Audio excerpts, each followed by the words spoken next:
Malapit na ang pagbubukas ng season, at naghahanda na nga si Jimmy Butler para sa 2024 hanggang 2025 NBA season kasama ang Miami Heat, ngunit sa kabila ng mga yan iniisip din niya ang tungkol sa libreng ahensya sa susunod na summer kapag hindi siya sumali sa kanyang deal.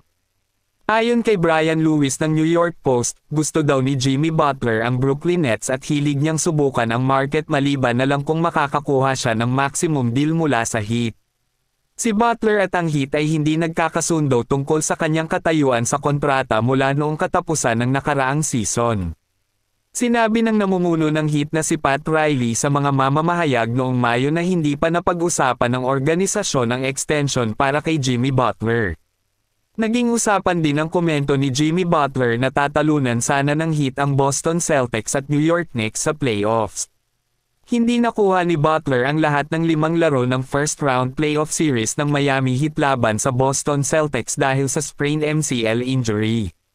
Samantala inulat ni Shams Charania ng The Athletic noong ika-26 ng Hunyo na nagpasya si Butler na i-play out ang kanyang umiiral na kontrata, at hindi pipirma ng extension sa kanila o sa ibang club kung sakaling matrade siya bago ang kanyang pag-opt-out pagkatapos ng susunod na season.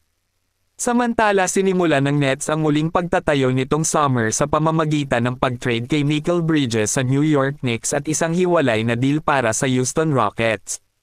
Ang dalawang trade na iyon ay naghatid sa Nets ng 6 na hindi protektadong first-round draft pick sa hinaharap sa pagitan ng 2025 at 2031, at kasama ang isang unprotected pick swap mula sa New York Knicks sa 2028. Maaari silang magkaroon ng hanggang 4 na first-round pick sa 2025 draft na mukhang napaka-promising right.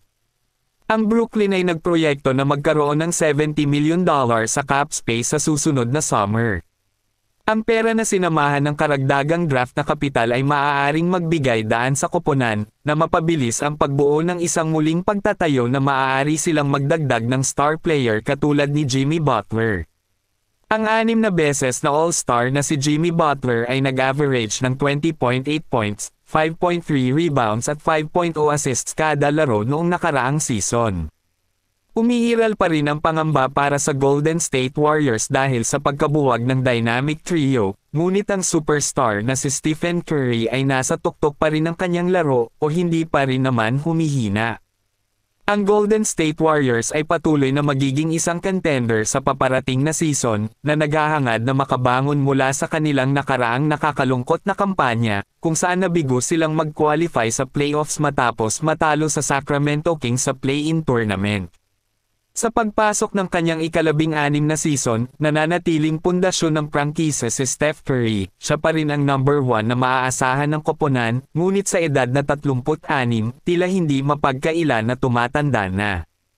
Para sa tagaloob ng ESPN na si Zach Lowe, sinabi niya na kailangang gumawa ng kritikal na hakbang ang Warriors sa lalong madaling panahon upang pahabahin ang legacy ni Steph Curry. Inihalin tulad ni Zach Lowe ang Warriors para sa San Antonio Spurs kung saan ang pag-draft kay Kawhi Leonard sa pagtatapos ng kalakasan ni Tim Duncan. Nakipag-trade ang Spurs kay Leonard na siyang 15th overall pick sa draft day noong 2011. Napatunayang ito ay isang matalinong paglipat dahil ang two-way forward ay namumulaklak sa isang bituin at pinangunahan ang Spurs sa corona noong 2014 na nanalo bilang Finals MVP. Tila sa naging pahayag ay nais umano na mapabilang na si Kawhi Leonard para sa Golden State Warriors, para bumalik ang sigla at muling makasungkit ng kampyonato.